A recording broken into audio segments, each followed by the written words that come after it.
সুপ্রভাত সবাইকে। আপনারা সবাই কেমন আছেন? বেশ কদিন আগে আমি একটা ডিজিটাল আর্ট এঁকেছিলাম বিয়ের কার্ডের ওপর। আপনারা খুব সহজেই ফোনে বা ট্যাবলেটে বা প্রোক্রিয়েটে খুব সহজেই এরকম একটি ছবি এঁকে ফেলতে পারবেন। আজকে আমি প্রোক্রিয়েটে আঁকছি। প্রথমে একটা রাফ এঁকে নিয়েছিলাম যে আমার ক্লায়েন্ট কি চান না চান জেনে নিয়ে উনি বলেছিলেন আমার স্টাইলে একটা মেয়ে এঁকে দিতে এবং শুভ বিবাহ লিখে দিতে। তো আমি ওনাকে এই একটা স্টাইলে করে দিয়েছিলাম যে গাছ কৌটোটা একটা মেয়ে ধরে আছে এবং পেছন দিকে পুরোটা জুড়েই ঘোমটা দেওয়া। তো রাফটা ঠিক এই রকম দাঁড়ালো শেষমেশ, এবং এটা আমি ক্লায়েন্টকে দেখিয়েও নিয়েছি, ওনার খুব পছন্দও হয়েছে। তো তারপর আমরা এটাকে পুরো আউটলাইন দিতে শুরু করলাম। আঁকাটা পুরোটা করার পর, আউটলাইন পুরোটা করার পর আঁকাটা পুরোটা এরকম দাঁড়ালো, দেখতেই পাচ্ছেন। আউটলাইন করার পর আঁকাটা ঠিক এরকম একটা এলো। এবার আমরা রং করব। প্রথমে বেস কালার আমরা করে নেব, যেটা আমি প্রতিবারই করি। প্রথমে স্কিন কালার দিয়ে পুরোটা করে নিই, তারপর লাল করি। শাড়ির কালারটা আমি লাল রেখেছি, আর ব্লাউজের কালার সবুজ।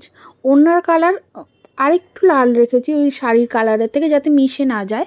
এবং প্রত্যেকটাই আলাদা আলাদা করে শেড দিয়ে আমরা তার ওপর কাজ করা শুরু করব। তো গাছ কৌটোটা আলাদা করে প্রথমে বেস কালার দিয়ে তার ওপর আলাদা করে আপনারা ডিজাইন করতে পারবেন।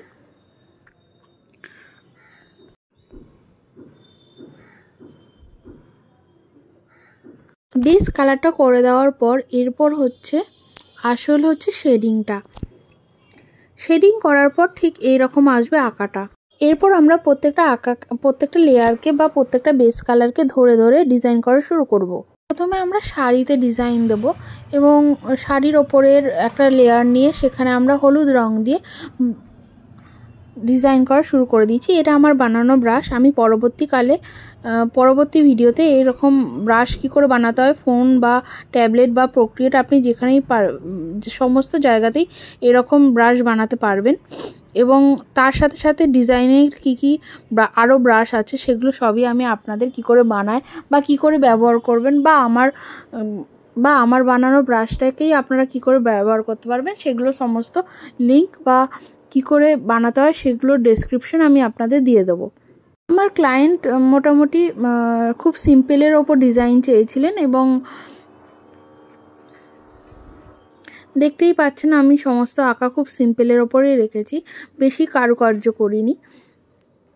ঠিক এইভাবেই ব্লাউজ, ওড়না, তারপর গায়ে স্কিন সমস্ত জায়গাতেই আপনারা ঠিক এই প্রসেসেই করে দিতে পারবেন, ডিজাইন করে দিতে পারবেন। আমি প্রথমে ওড়নার ওপরে একটা ডিজাইন করেছিলাম, কিন্তু ওটা ক্লায়েন্টের পছন্দ হয়নি, তো উনি পুরোটাই ফাঁকা রাখতে চেয়েছিলেন।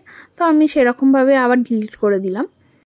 আমি ওপাসিটি কমিয়েও পরবর্তীকালে দেখানোর চেষ্টা করেছিলাম, কিন্তু ওটাও ক্লায়েন্টের পছন্দ হয়নি। উনি পুরোটাই ওড়নার ওপর রেখেছিলেন, এবং তিনি আরেকটু চেয়েছিলেন যে ওড়নায় যদিয়ং হৃদয়ং তব ওই মন্ত্রটা যদি লেখা যেতে পারে।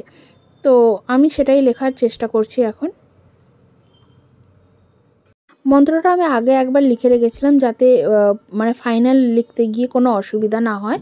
আপনারাও তাই করবেন, একটা রাফ করে নেবেন প্রথমে, তারপর তার ওপর করার চেষ্টা করবেন, তাতে ফিনিশিং টাচটা একটু বেশি ভালো হয়। তো মন্ত্রটা লেখার পর